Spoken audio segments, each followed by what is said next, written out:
दोस्तों, वैसे तो आपको मैंने बहुत सारी कहानियां सुनाई हैं, पर क्यूट एक्टर एंड गैंगस्टर की ये कहानी उन बाकी कहानियों से बिल्कुल अलग है। आज आप 8वां एपिसोड सुनने जा रहे हैं। अगर आपने इस कहानी के बाकी के एपिसोड्स को नहीं सुना है तो उन्हें भी ज़रूर सुनिए, हमारे चैनल पर अवेलेबल है। और इसका नेक्स्ट एपिसोड, जो कि आखिरी एपिसोड होने वाला है, वो फ्रेंडशिप डे के दिन पोस्ट होगा। तो चलिए देरी नहीं करते और शुरू करते हैं हम आज की ये कहानी। अब बनारस के घाट पर प्यार की शुरुआत हो चुकी थी। रौनक और लकी एक दूसरे को हर रोज देखते समय बस एक दूसरे की आंखों में निहारते रहते थे। एक लेटर के जरिए लकी ने रौनक से कहा कि बहुत कुछ कहना चाहता हूं, पर जब हम साथ होते हैं तो कुछ कह नहीं पाता। जब तुम सामने होते हो तो सब कुछ भूल जाता हूं। रौनक बार बार उस इंसिडेंट को याद करता है जब वो नदी में मरते मरते बचा। जब वो डूब गया था, उसकी सांसें रुक सी गई थी और उसे लकी ने सीपीआर दिया था। लकी जब उसे बचाने के लिए दौड़ा था, घाट की सीढ़ियों से उसके पैर पर चोट लग गई थी और वो छिल गया था। पर उसने उस चोट की परवाह नहीं की। उसने अपने दर्द को नजरअंदाज किया।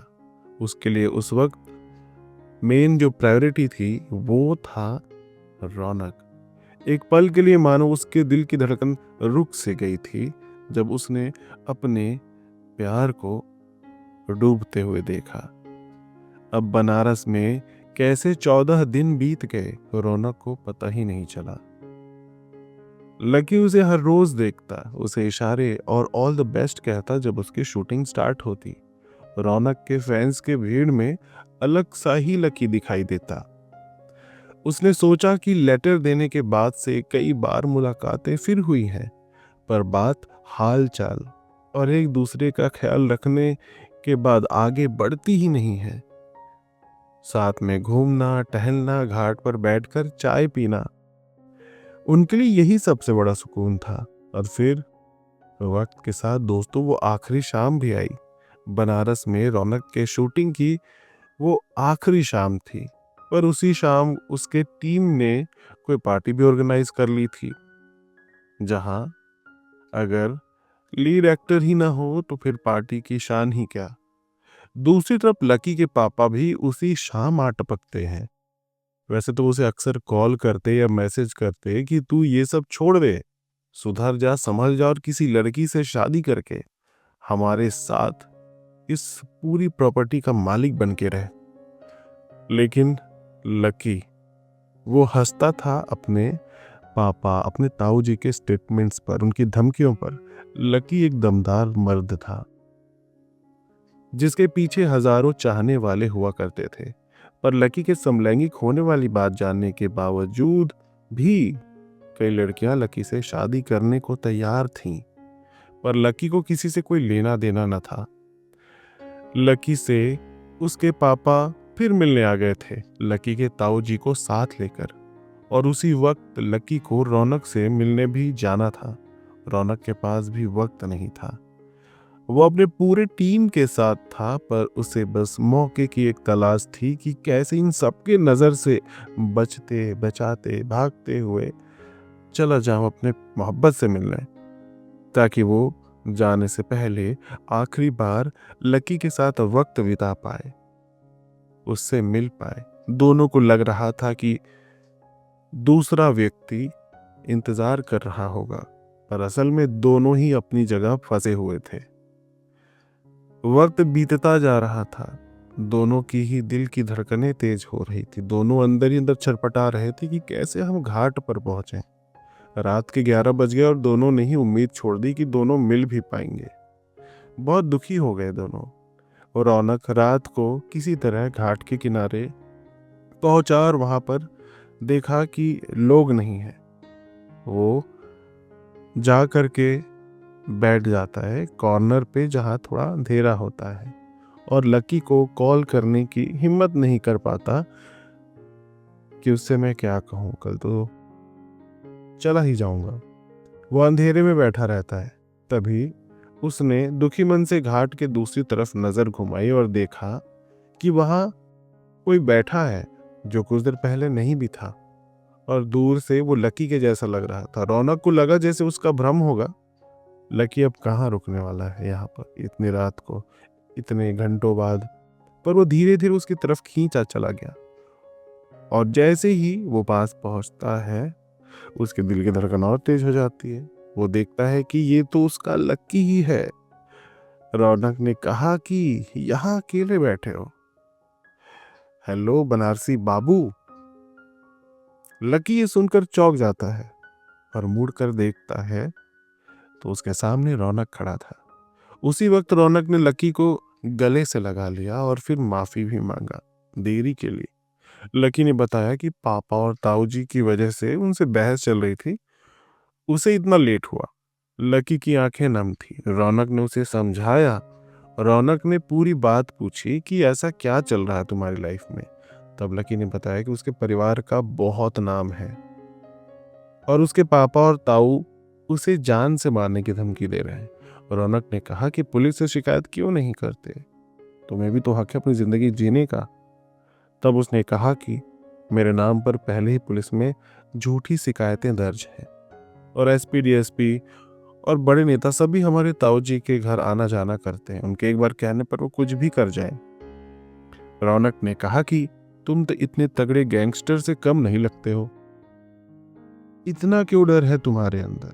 लकी ने कहा कि मेरे फिजिक पे मत जाओ, मुझे मेरी तरफ देख कर ये मुझे जज मत करो, क्योंकि जो दिखता है वैसा कुछ होता नहीं है।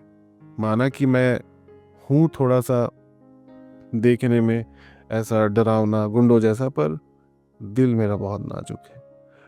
लकी ने कहा कि देख रौनक, हटा ना यार ये सब, ये लाख कोशिश करने पर मेरी फीलिंग्स कभी चेंज नहीं होगी। रौनक ने कहा कि कल सुबह की फ्लाइट है मेरी, मैं चला जाऊंगा। यार तुम्हारे साथ ये वक्त बिताना, ये पल, सब कुछ याद आएगा यार। लकी की आंखों से आंसू की बूंदें नीचे गिरती हैं और रौनक वो आंसू देख लेता है। रौनक ने कहा कि अभी तो फिलहाल 6-7 घंटे हैं हमारे पास बातें करने को। तब लकी ने कहा कि उसके बाद क्या, फिर उसके बाद क्या रह जाएगा? मैं इस घाट पर दोबारा नहीं आऊंगा, क्योंकि फिर तुम्हारे शूटिंग और तुमसे घाट पर बैठकर बात करना सब कुछ याद आएगा। रौनक समझ गया था कि लकी को भी उससे प्यार हो गया है, पर रौनक उसे दिल की बात नहीं कहना चाहता था, क्योंकि सुबह जाने के बाद वो अपने करियर में, अपने एक्टिंग करियर को और ज़्यादा अच्छा करने के पीछे बिजी होने वाला था। कुछ नए प्रोजेक्ट्स उसने साइन कर रखे थे। और दूसरी तरफ लक्की का दिल टूट जाता जब रौनक मुंबई जाने के बाद उसे बिल्कुल भाव नहीं देता।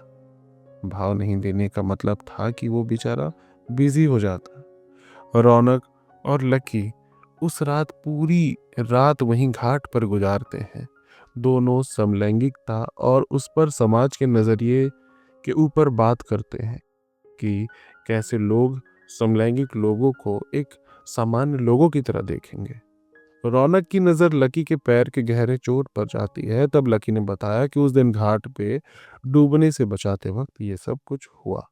रौनक ने कहा कि सॉरी, मैंने तुमसे कुछ पूछा नहीं उसके बाद और तुम्हारे लिए कुछ कर भी नहीं पाया, पर कुछ न कुछ जरूर करूंगा। रौनक ने लकी से कहा कि मेरे पर्सनल बॉडीगार्ड बनोगे?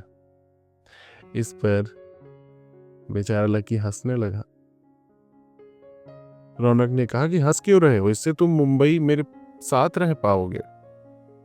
लकी खुश तो हुआ पर फिर से हंसने लगा और बोला कि देखो, मेरे आगे पीछे लोग लगा रखे हैं ताऊ जी ने, सच कहूं तो मेरी फील्डिंग लगा रखी है और कब मेरे साथ क्या हो जाए कोई भरोसा नहीं, ताकि मैं बनारस के बाहर न जा पाऊं, क्योंकि मैं उनके गलत काम धंधों के बारे में सारे उनके काले राज जानता हूं।